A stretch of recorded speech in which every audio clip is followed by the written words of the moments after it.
Olá, bem-vindo de volta a mais um vídeo da lore do futuro sombrio que nos aguarda no ano de 40.000.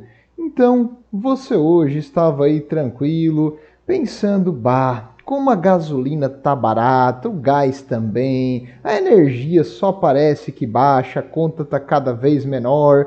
E eu botei todo o meu dinheiro em ações da Petrobras. Ah, que bom, cara. Faz tempo que eu não vejo como é que tá, mas eu acho que só deve ir para cima, né?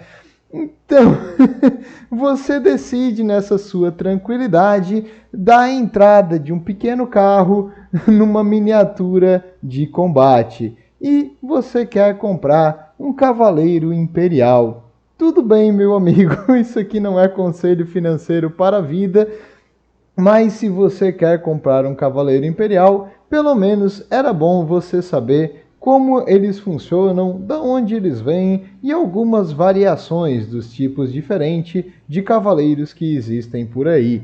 Então, para iniciar como todos os outros, a gente vai falar das origens deles, da onde vêm os cavaleiros. Então, os Cavaleiros Imperiais, eles têm duas possíveis origens, que eu pesquisei e descobri dois tipos e duas versões, e que eu acho que, na verdade, uma mistura das duas é o ideal.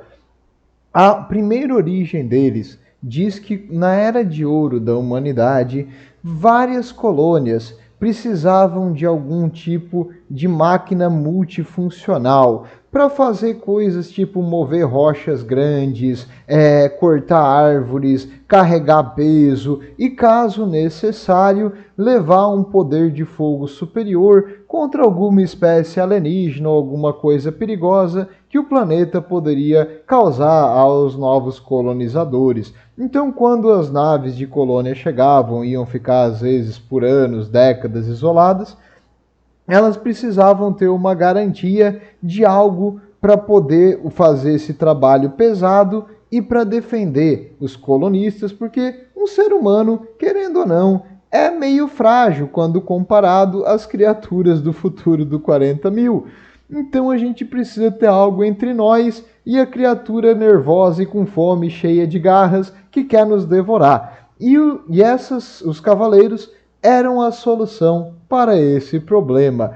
Uma armadura bípede móvel, com aliás, baita mobilidade para o seu tamanho, relativamente fácil de produzir e manter, que na época de ouro da humanidade, com as STCs, eram uma coisa muito comum e podiam ser adaptadas com recursos locais, além de ajustadas para o que tu precisava. Nesse planeta existem enxames de uma criatura parecida com uma vespa. Beleza, vamos adaptar um lança-chamas. Nesse planeta existem criaturas semelhantes a dragões sem asa que conseguem devorar um tanque com uma mordida. Ok, a gente vai precisar de mais poder de fogo. Tudo bem, a STC conseguiria adaptar o projeto e tu poderia fazer com os recursos locais aquela arma para o problema que tu estava enfrentando naquela situação. Então é bem plausível que o ser humano, quando tinha recursos em imensa abundância, teria levado alguma coisa desse tipo para suas colônias. E as STCs dos cavaleiros são presentes em fragmentos ou mais inteiras, e hoje os mecânicos conseguem replicar os cavaleiros, então provavelmente existia mais que uma espalhada por aí. E durante, no caso, a Idade das Trevas, da tecnologia, também conhecida como Velha Noite ou Era dos Conflitos, Era dos Conflitos seria Age of Strife em inglês. E nesse período o material ficou caótico, a viagem entre um local e outro foi muito dificultada, então as colônias ficaram extremamente isoladas. E essas armaduras de batalha e seus pilotos começaram a ser mais e mais valorizados, porque agora isolados da Federação Humana, que acabou, né, porque não existe mais, os seus pilotos, todas as pessoas olhavam para eles para proteger as colônias. E quando tu tem alguém que é o único capaz de carregar armas potentes e defender as pessoas dos maus que estão atacando, como orcs ou Zeldar ou qualquer coisa que vinha de fora, você vai olhar para eles e vai agradecer muito, porque você deve a sua vida a esses caras. E é bem provável que esses defensores das colônias foram virando, assim, famílias nobres, porque tu iria ensinar para o teu filho ou uma pessoa assim que tu adotou na tua família como utilizar essas máquinas. Além de que agora, com os recursos muito mais escassos, o valor de cada uma delas e de seus pilotos ficou muito maior do que era antes. Então, é bem provável que com o passar das gerações, as famílias que tinham a tecnologia e o jeito de pilotar essas coisas fossem se diferenciando das demais, criando uma nobreza, uma camada superior na sociedade. Até porque quem é que vai reclamar do cara que tem a armadura gigante e armas gigantes, né? Se é melhor tu ficar quietinho, até porque pode ser que ele simplesmente não venha te ajudar na próxima invasão dos orcs, então é bom ficar do lado bom desses caras. Então, provavelmente, com o tempo, eles foram ganhando mais e mais influência e poder na sociedade, até que eles viraram líderes e as casas dominantes nos planetas onde eles moravam. E essas tradições que eles traziam da sua família foi sendo representada nos seus símbolos, nos seus coat of arms, seria escudo de armas que eles colocavam nas bandeiras e nas suas armaduras para diferenciar uma da outra. E essas famílias nobres acabaram tomando conta dessas colônias separadas e isoladas, e em vários locais provavelmente aconteceu algo muito semelhante. E como tu manteria uma armadura dessa, já que na era das trevas da tecnologia, a inteligência artificial se revoltou contra o ser humano e um grande conflito entre os homens e as máquinas aconteceu nessa época, apesar de que não se sabe muito dos detalhes e pormenores dessa situação. Boa parte dos STCs ali, dos modelos de construção padrão, foram se perdendo ou destruídos pelo medo da tecnologia e tudo mais.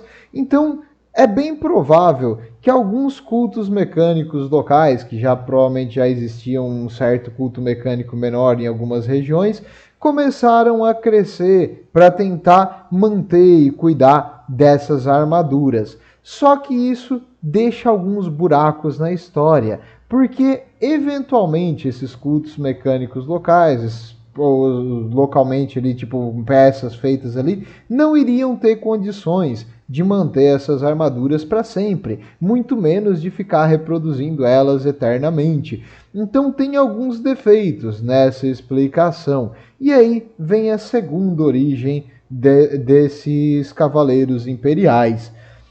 Na segunda origem diz que na mesma era ali da Era das Trevas, da tecnologia, Era dos Conflitos ou a Velha Noite, eu vou chamar aqui de Era dos Conflitos, mas todos esses nomes são para a mesma coisa, tá? É quando aconteceu ali várias tempestades, instabilidades no imaterial e no universo, que dificultou a viagem intergaláctica e fez várias coisas estranhas acontecerem. E existe uma lenda que uma espécie de máquinas muito antiga enfrentou a humanidade e a inteligência artificial tentou exterminar todos os seres humanos nesse processo, mas é difícil saber o que é lenda, o que é verdade.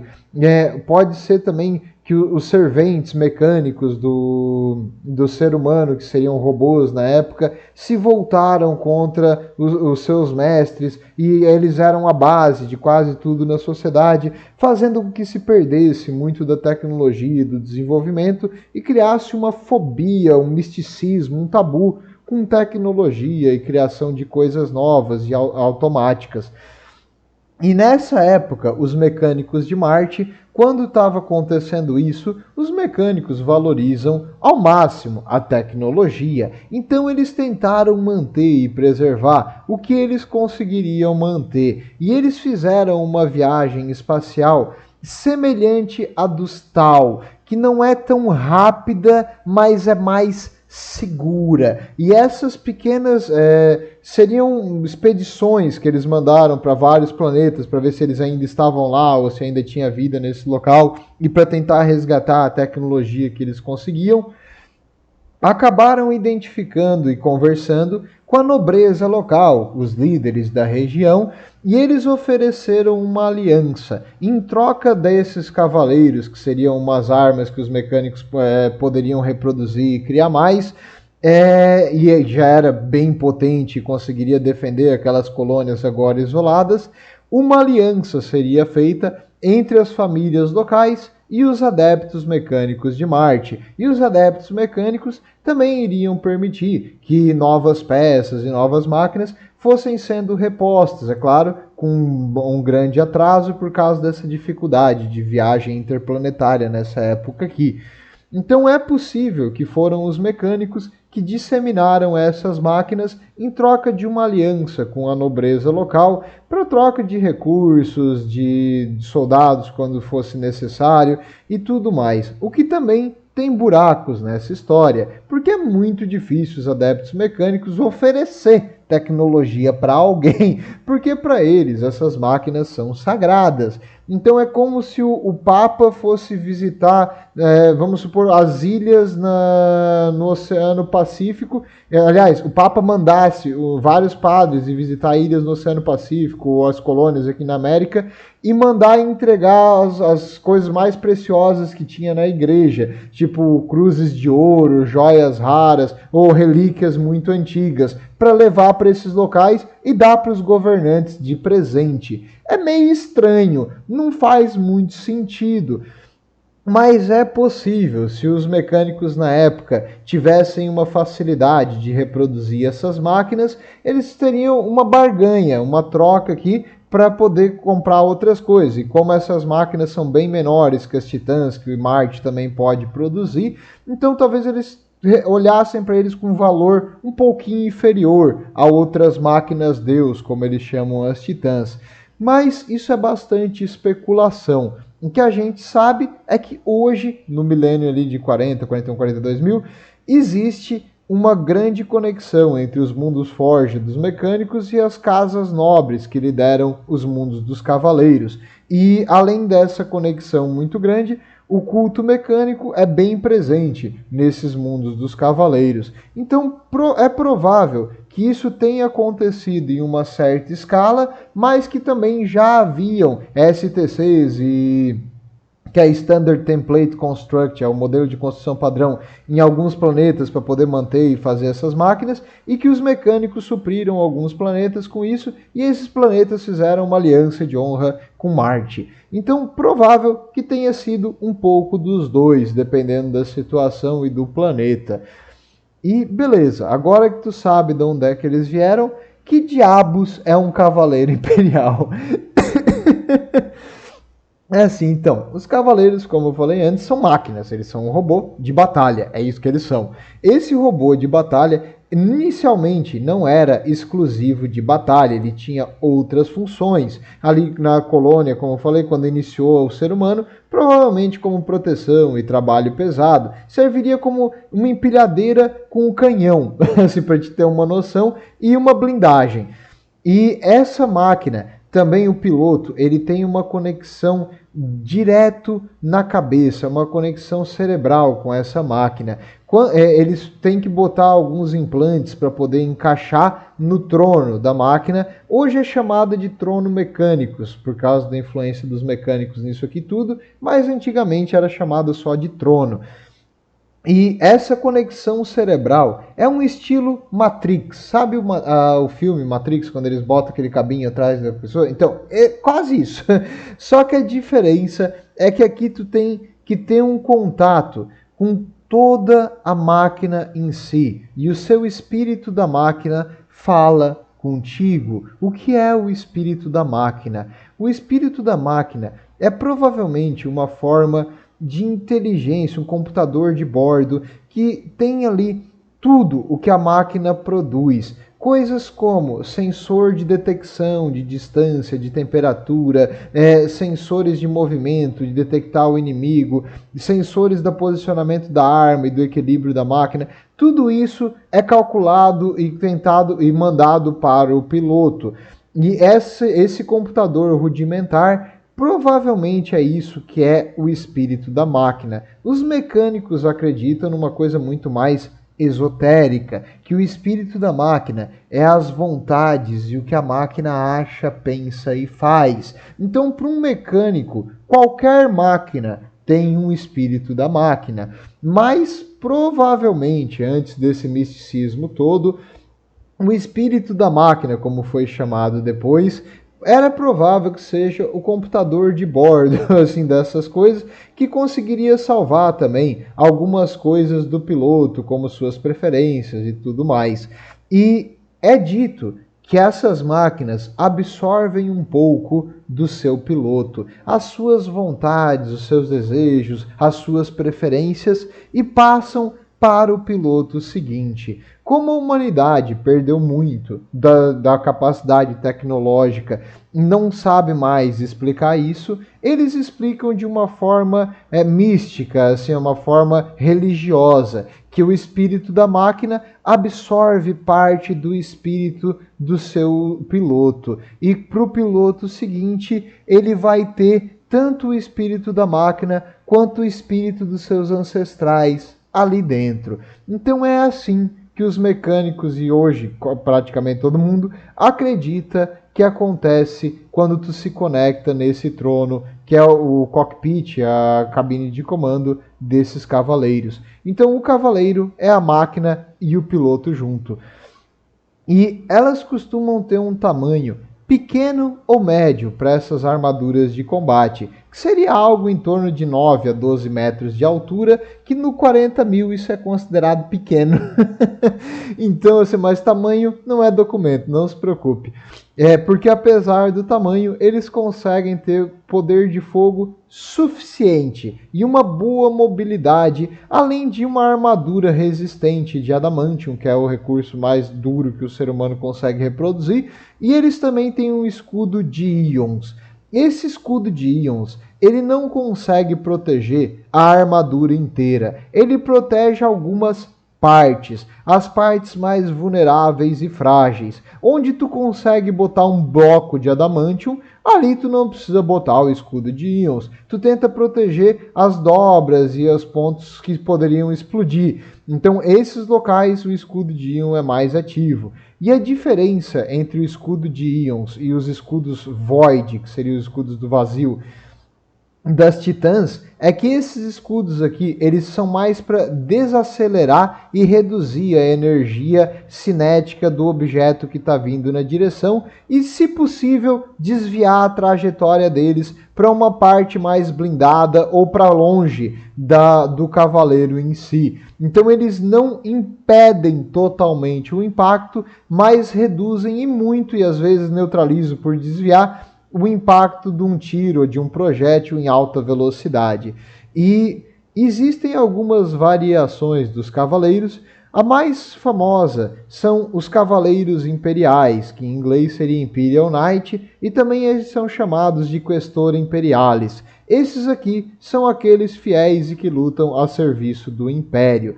Um dado interessante é que as casas nobres que têm essas armaduras e que lutam com os pilotos experientes, eles não obedecem diretamente ao comando da Astra Militarum, ao exército imperial. Eles fazem o que eles bem entendem, só que eles têm uma dívida de honra e um juramento de lealdade ao Império. Então, se o comandante, ele não pode mandar nesses caras aqui, ele tem que pedir.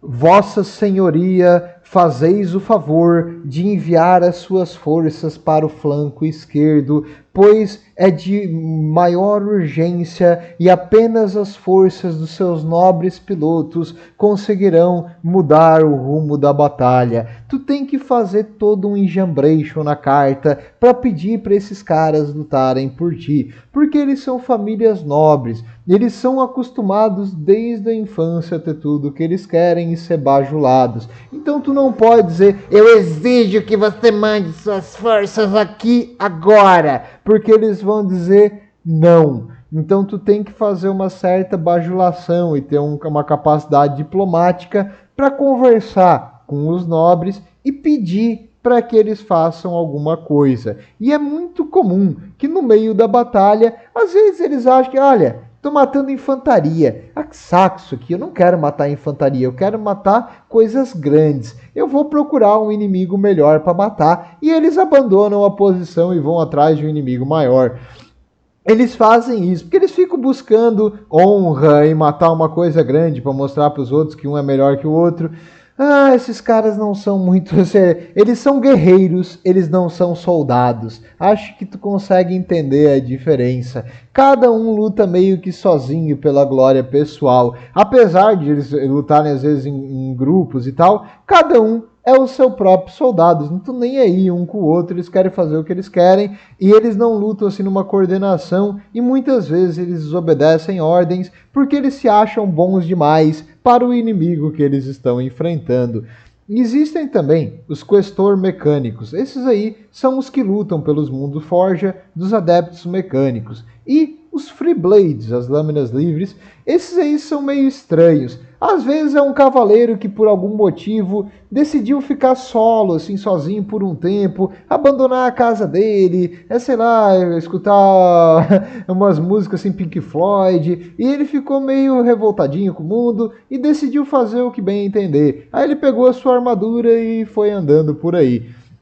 Esses caras lutam para vários comandantes imperiais, porque os comandantes, em troca, oferecem a manutenção e um salário para eles poderem gastar em bebida e no que eles gostarem de gastar. Então é isso, esses aqui são os mais revoltadinhos que, por algum motivo, assim, se sentiram meio não bajulados o suficiente pela sua família e queriam fazer a sua própria coisa. Tem algumas histórias interessantes desses Free Blades aqui, dos Lâminas Livres, mas eu vou deixar para a próxima. Esse aqui eu quero falar mais dos cavaleiros especificadamente. E como funciona então o mundo dos cavaleiros hoje, no Millennium 40? Antigamente os cavaleiros eram, como eu falei, pessoas comuns, funcionários ali da Federação Humana. E com o tempo eles foram se tornando uma coisa exclusiva das famílias poderosas e da classe dominante dos planetas. Isso se reflete hoje em dia. Os cavaleiros são uma coisa da nobreza e as famílias dos cavaleiros, meio que uma não gosta muito da outra, mas eles se aturam por alguns motivos. E essas famílias são nobres, são aqueles caras chatos, se acham quase um cavaleiro da Bretônia, e eles também, por causa do computador de bordo ali que fica bombardeando eles com informações e coisas assim, ou segundo os mecânicos, o espírito das máquinas, eles fazem deles o quê? Ficar honrados, ter um senso de dever, de proteger, de lutar. Então esses cavaleiros, conforme eles utilizam as suas armaduras, eles vão criando um senso de honra e de proteção que vai sendo bombardeado dentro da cabeça deles conforme o tempo vai passando. Então eles atuam como nobres, é isso, acho que não tem outro termo aqui para isso. E nos planetas onde eles vivem, a maioria vive de uma forma bem antiquada, com pastores, assim, com fazendeiros, são planetas quase que medievais e sendo liderados pelos nobres. O Império Humano, quando ele chegou lá, ele não mudou muito o conceito dos nobres. Eu vou falar isso um pouco mais à frente, mas diferente de outros locais onde as elites foram ou subjugadas, no caso dos nobres, eles foram só absorvidos e a estrutura dos planetas não mudou muito da época em que eles eram isolados da humanidade como um todo. Então, os nobres mandam e quem tem juízo obedece, porque eles têm as armaduras de batalha. E esses mundos que são chamados mundos dos cavaleiros, eles têm uma demanda apenas ao Império: oferecer os seus serviços. Alguns ainda têm que pagar uma certa taxa em recursos, mas bem menor do que outros planetas, assim, que são mais para extração de minérios, ou agri-worlds, que seria planetas agrícolas para fazer o máximo possível de agricultura industrial para alimentar trilhões de bocas galáxia fora. Esses aqui não tem tanto peso assim na questão dos impostos, porque o Império, eles pagam os seus impostos com os serviços militares dos cavaleiros. E outra coisa interessante sobre como funcionam esses planetas, eles têm uma grande dependência dos mecânicos, porque se essas armaduras não funcionam, de nada adianta o piloto, e o cavaleiro sem armadura é nada. Então, para manter essas armaduras, existem os sacristãos. O que é um sacristão? Digamos, o teu primeiro filho como nobre vai ser o cavaleiro. O seu segundo filho também vai ser o piloto de uma dessas máquinas. O seu terceiro filho, que já não é assim lá o bicho, esse aí vai ser dado para os mecânicos. Como para a religião deles, no caso, seria como os nobres de antigamente, oferecendo seu segundo, terceiro filho para a igreja, que é uma coisa que teria poder na época, para que eles tenham uma certa influência dentro da igreja e para que eles tenham capacidade técnica de manter essas armaduras. Então é bem comum os filhos, assim, segundo, terceiro, quarto, quinto do nobre, ser entregue para os adeptos mecânicos quando jovem, para que ele seja iniciado no culto mecânicos e volte como um sacristão. Não apenas os nobres, qualquer cidadão desses planetas dos cavaleiros pode se inscrever nisso aí. E eles têm uma certa honra e um dever ao seu planeta, mas agora eles têm uma dualidade. O culto mecânico é uma lavagem cerebral na pessoa. Então, eles têm o culto mecânico e a honra à sua família e ao seu planeta. E eles voltam para o planeta como funcionários das suas casas para manter as máquinas funcionantes. Depois de uma batalha, é bem comum esses sacristãos correrem para tentar ungir essas máquinas com óleos sagrados, fazer rituais, queimar incenso, rezar pelo espírito da máquina, polir ela inteira, arrumar os parafusos que ficaram frouxos. Claro, antes tem que fazer a liturgia do apertar o parafuso, para depois tu apertar o parafuso. Porque os adeptos mecânicos são uma religião antes, mecânicos depois.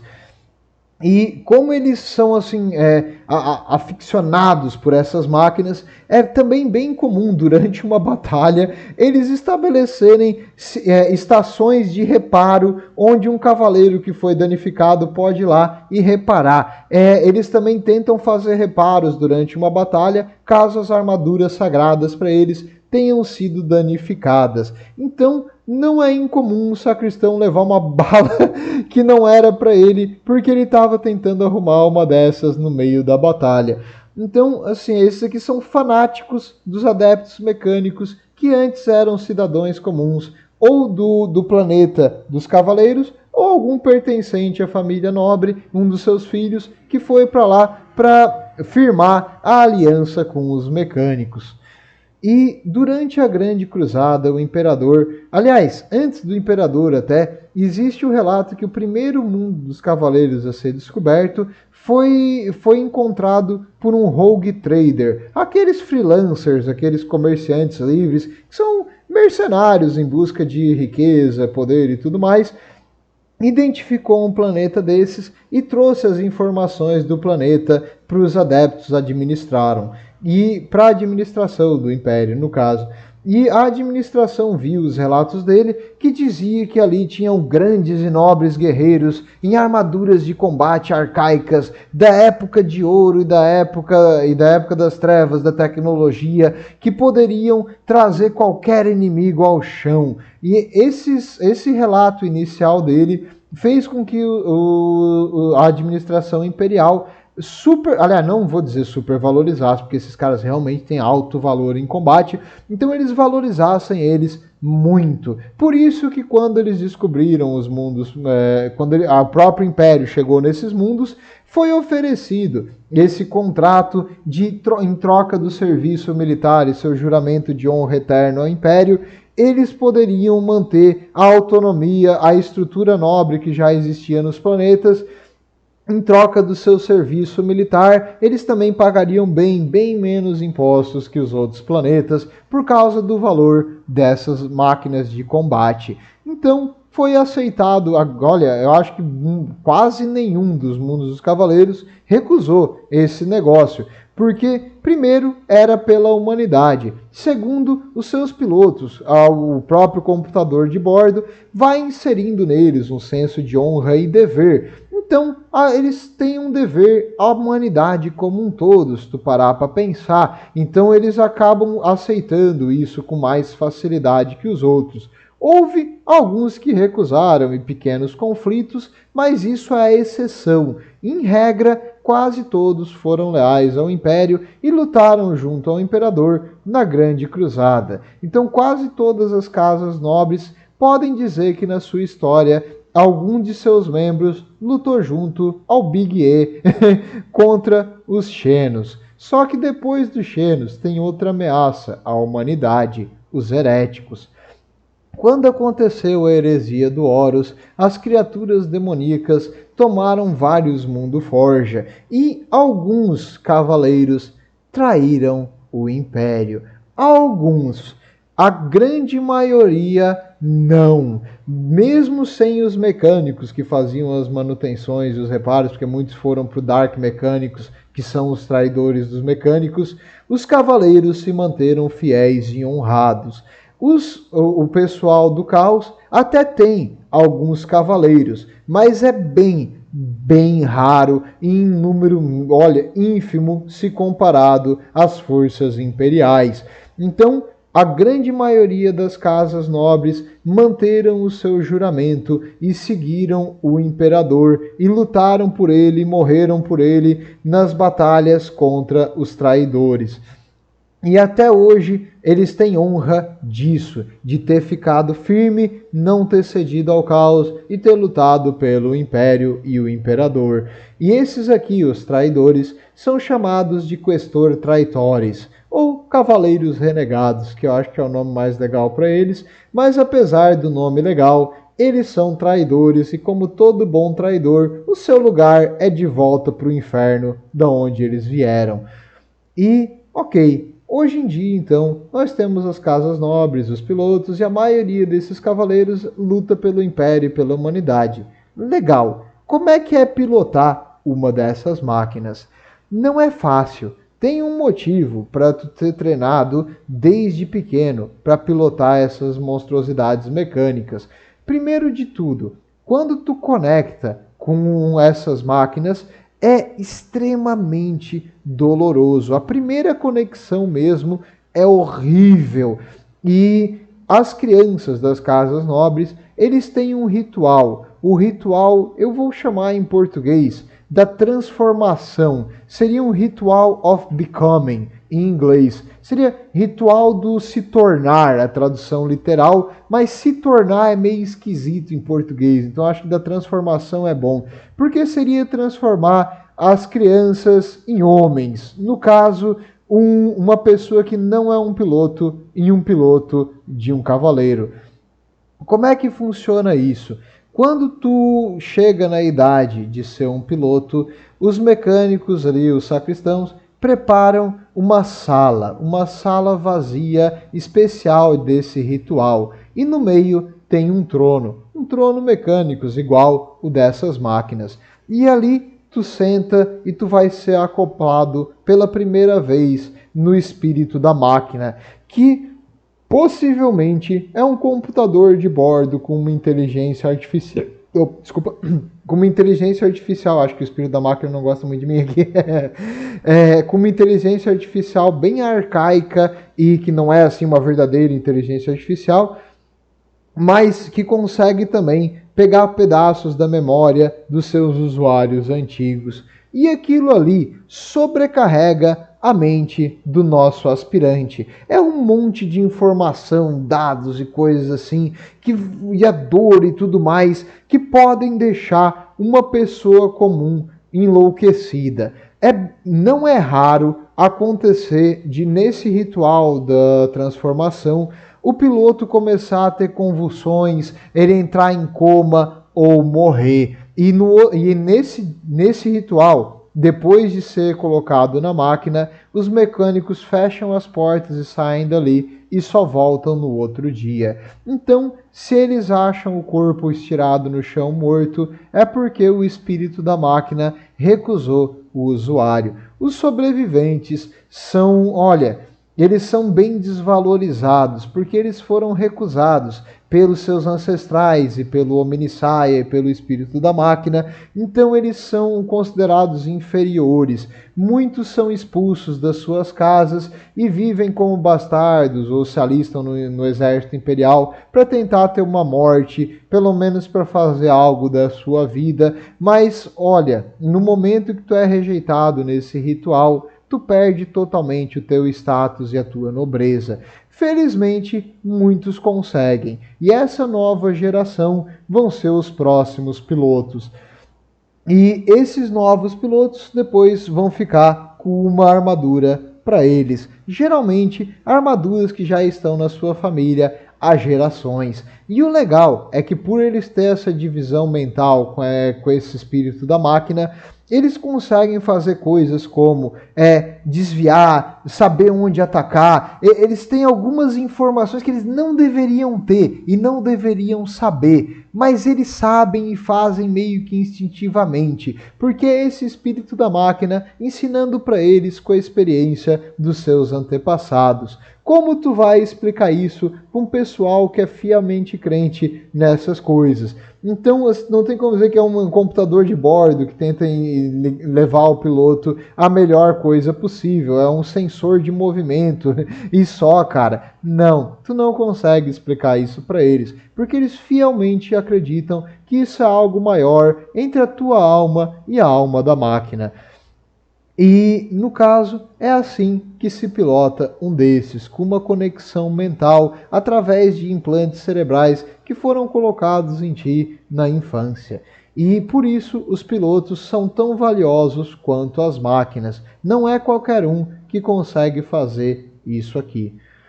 E algumas variantes desses cavaleiros imperiais, caso tu realmente queira dar uma entrada de uma moto ou de um carro nessas miniaturas. A primeira e mais comum é os cavaleiros paladinos. Esse aqui, ele tem um canhão automático de tiro rápido. É parecido com o canhão do tanque do Leman Russ, só que ele atira com muito mais frequência, uma cadência de tiro bem maior. Eles também têm uma espada motosserra na outra mão, caso o inimigo decida se aproximar demais, ou ele esteja enfrentando algo como orcs ou tiranídeos, que gosta de ficar perto demais. Não respeito o isolamento aqui, pelo menos 3 metros para poder atirar em ti com o meu canhão, pô!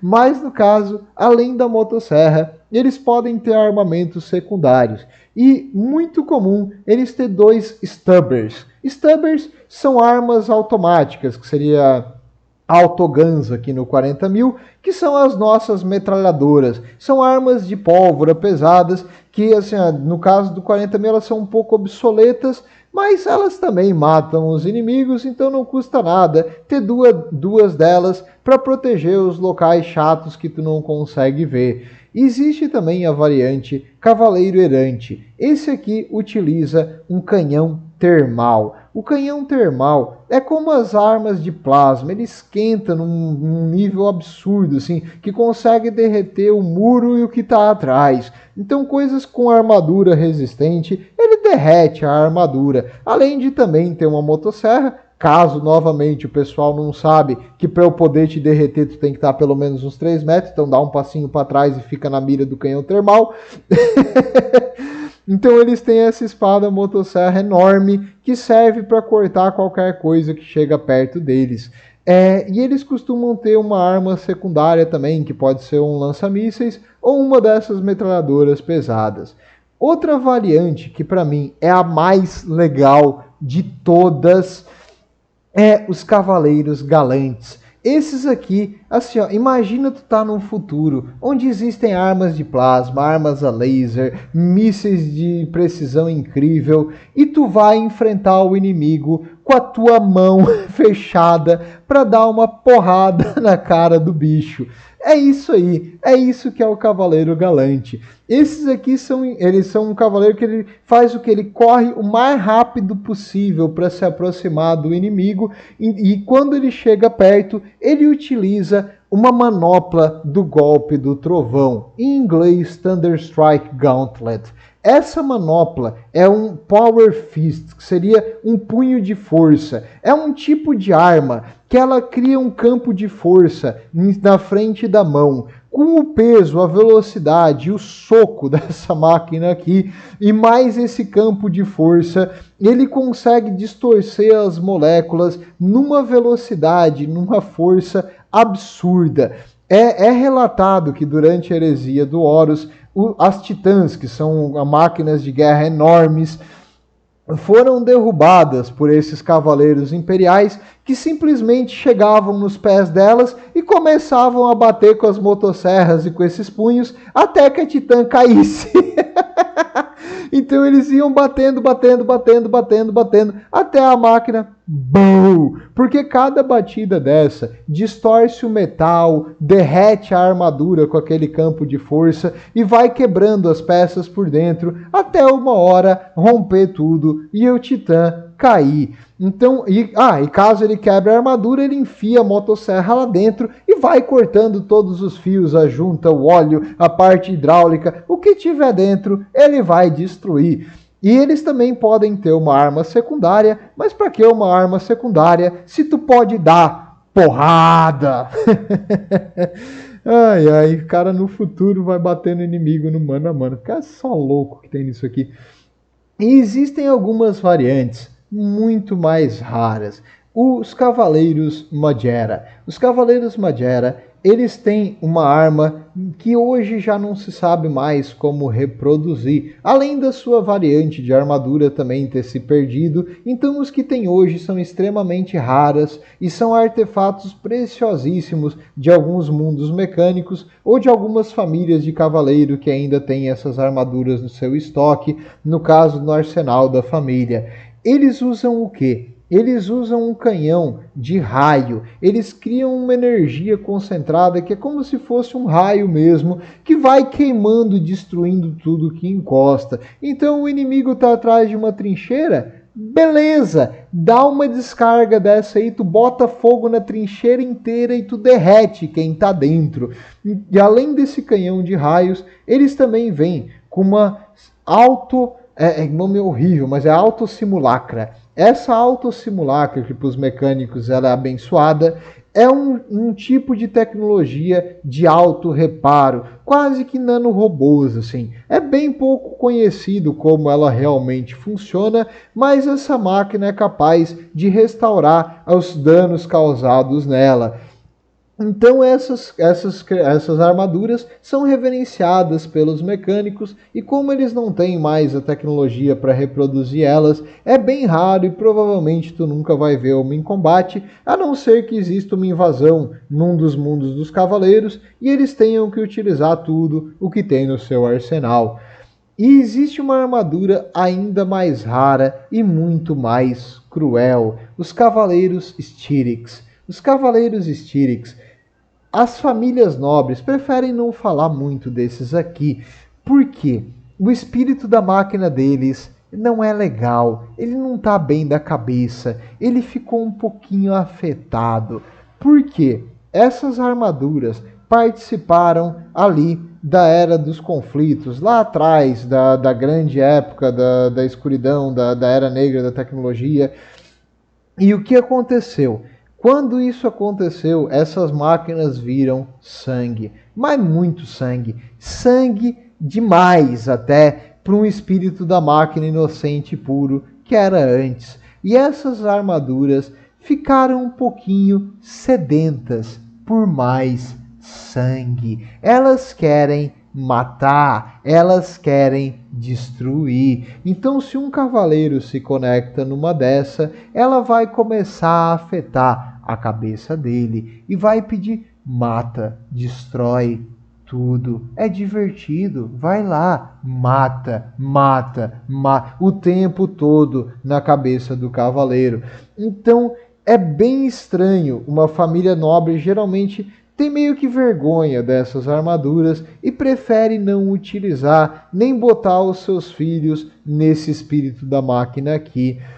É possível, e existem teorias também, que aquelas armaduras que viviam lá atrás, na época de ouro da humanidade, que tinha uma certa inteligência artificial, talvez não fosse toda a inteligência artificial destruída, talvez um pouco sobreviveu, escondida, e hoje ela pode ser até chamada de espírito da máquina, se tu parar para pensar. E talvez algumas máquinas que vêm desde essa época ainda têm esse espírito da inteligência artificial corrompido, e a vontade dessas é matar toda a vida humana. Então, eu não vou dizer que isso é comprovado, mas existe uma teoria que as inteligências artificiais ainda vivem escondidas, em segredo, em algumas máquinas. E se essa teoria for verdade, é nessas armaduras aqui. Bota fogo e derrete e faz outra coisa.